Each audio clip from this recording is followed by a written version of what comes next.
വിളിച്ചത് കിട്ടണില്ലാന്ന്.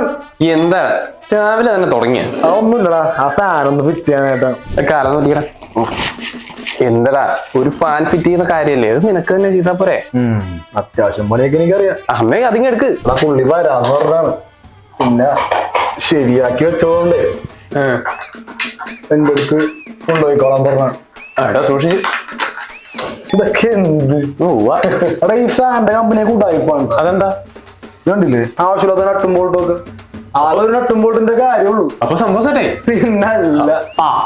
നിങ്ങൾ fan fit ചെയ്ത് കഴിഞ്ഞ ചേട്ടാ വന്ന എത്ര നേരം ചേട്ടാ വിളിക്കണം, ഒരു മര്യാദയൊക്കെ വേണ്ടേ? പറയണ്ട മോനെ, ഞാനൊരു മരത്തിന് പോയിട്ട് വന്ന വഴിയാ. അതെ, ആരാ മരിച്ചത്? എന്റെ കടയിൽ നിന്ന് ഫാൻ ശരിയാക്കി മേടിച്ചിട്ട് പോയ ഒരു മനുഷ്യൻ. ഞാൻ ചെന്ന് ശരിയാക്കി കൊടുക്കാന്ന് അയാളോട് പറഞ്ഞു. എന്നിട്ട് എന്താ ഫാൻ തല വീണ ആള് പടിയായി. അയ്യോ, എന്തായാലും വന്നല്ലേ ചേട്ടാ, ഒന്ന് കയറി നോക്കിയേക്ക്. അവിടെ നോക്കട്ടെ.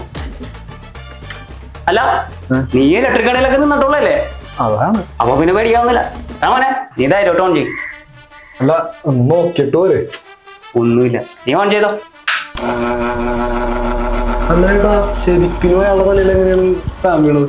അത് പിന്നെ ഇതിന്റെ മെയിൻ ആയിട്ടും പൊട്ടി വിടാണ്ട് ഫാൻ ഫിറ്റ് ചെയ്താ പിന്നെ അത് തല വീഴൂലേ? ഓ അങ്ങനെ. നീ ആ റെഗുലേറ്റർ ഒന്ന് ഫുള്ളാക്കി വെച്ചേ. അയ്യോ ചേട്ടാ, ചത്തി